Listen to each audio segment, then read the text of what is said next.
मुझे तो शक पड़ता है कि रियासी के डिस्ट्रिक्ट हॉस्पिटल के अंदर जो चोरियां हो रही हैं, कोई ना कोई अस्पताल का आदमी इसमें इन्वॉल्व है। ट्रांसफार्मर को उतार के नीचे उसके अंदर की जितनी मशीनरी है वो सारी निकाल लेते हैं। पौंसली में भी ऐसा ही हुआ और कोई इस वक्त तक कोई आदमी पकड़ा नहीं गया है। मैं एसएसपी से साहिबा से ये मौतबाना गुजारिश करना चाहता हूं कि जरा पुलिस को एक्टिव कीजिए। चोरों पर पुलिस का डर जो है वो खत्म हो चुका है।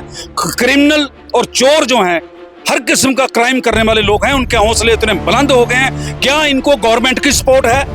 रफ्तार समाचार में आपका स्वागत है और मैं हूं अर्जुन सिंह। आज हमारे साथ बातचीत करने के लिए तारिक भट्ट साहब हैं और आज बातचीत करेंगे रियासी में जितनी भी चोरियां हो रही हैं उन पर बातचीत होगी। भट्ट साहब, रफ्तार समाचार में आपका स्वागत है। किस तरह देखते हैं पिछले कई दिनों से लगातार चोरियां हो रही हैं? बहुत बहुत शुक्रिया रफ्तार समाचार में मुझे बात रखने का मौका दिया आपने।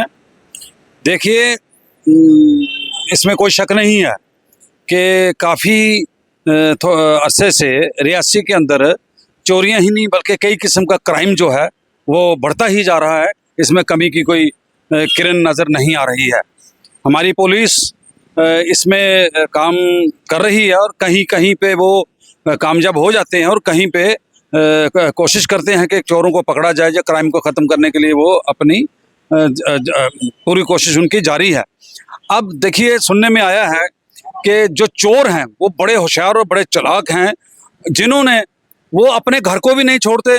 और मैं कहता हूं कि यहाँ जो खुदा का दूसरा घर जो होता है, हॉस्पिटल जिसको कहते हैं, अस्पताल जिसको उर्दू में कहते हैं, वो अस्पताल को भी नहीं छोड़ते। जब आदमी का कहीं एक्सीडेंट होता है, कोई बीमार होता है, तो वो अस्पताल में जा करके अपना इलाज करवाता है।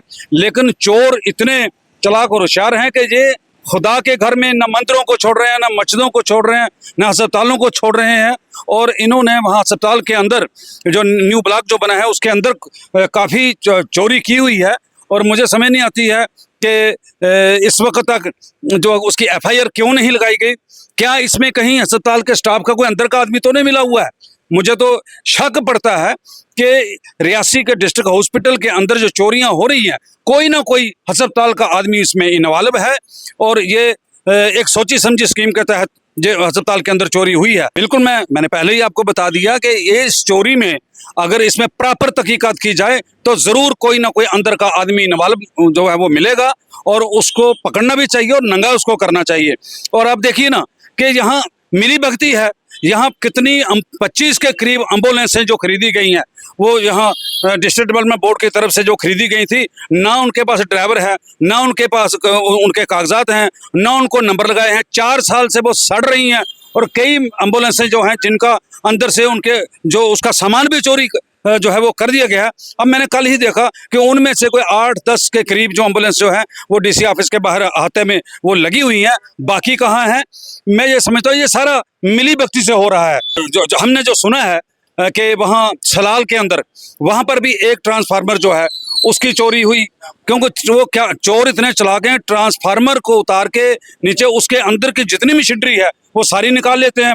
पौंसली में भी ऐसा ही हुआ और कोई इस वक्त तक कोई आदमी पकड़ा नहीं गया है। मैं एसएसपी से साहिबा से ये मौतबाना गुजारिश करना चाहता हूं कि ज़रा पुलिस को एक्टिव कीजिए ताकि ये चोरों पर पुलिस का डर जो है वो खत्म हो चुका है।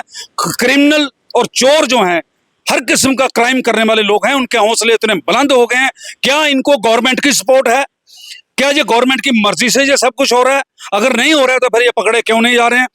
ट्रांसफार्मर चोरी हो रहे हैं, उसकी सारी आपको नहीं लगता कि पीएचई की नालायकी है? ये पीएचई की नालायकी तो है ही है, लेकिन मैं तो ये समझता हूँ कि इसमें पुलिस को भी एक्टिव होना पड़ेगा। क्यों पुलिस का डर खत्म होता जा रहा है? राज क्या है इसमें? 2 ही बातें आती हैं, या तो पुलिस करप्शन कर रही है या फिर चोरों बदमाशों गुंडों इनके साथ मिली हुई है, उनको डर इनका खत्म हो चुका है, या फिर पुलिस के हत्थे वो चढ़ नहीं रहे हैं।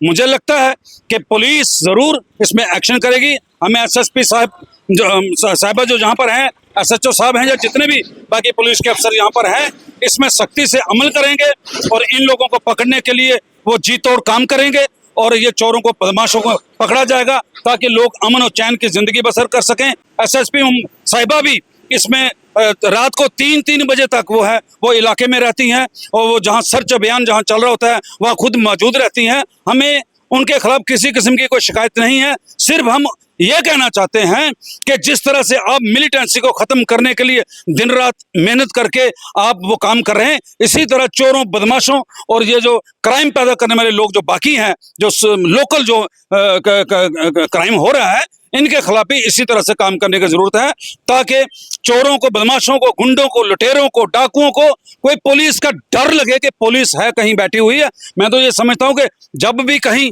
किसी पुलिस स्टेशन में जाओ, जहाँ कहीं जाओ, तो वहाँ पर कुर्सियों पे मुअज्जज लोग होने चाहिए, चोर डाकू नहीं होने चाहिए वहाँ पर, ताकि क्योंकि जब हम उनको अपने पास बिठा करके चाय भी पिलाएंगे, उनके हौसले तो बुलंद हो जाएंगे। इसलिए सारे थाने, सारी पुलिस चौकियां जो है उनको एक्टिव करने की जरूरत है, ताकि इन बदमाशों पर नकेल डाली जा सके और पुलिस का जो नाम है वो थोड़ा सा चमके। और हम डीआईजी साहब से, एडीजी साहब से गुजारिश करते हैं कि रियासी पुलिस में इसमें कोई शक नहीं है कि वो अच्छे तरीके से यहाँ पर काम कर रही है। इसमें मजीद और मेहनत करने की जरूरत है ताकि इनको चोरों पर जो है वो लगाम लगाई जाए। हमारे साथ बातचीत करने के लिए थैंक यू।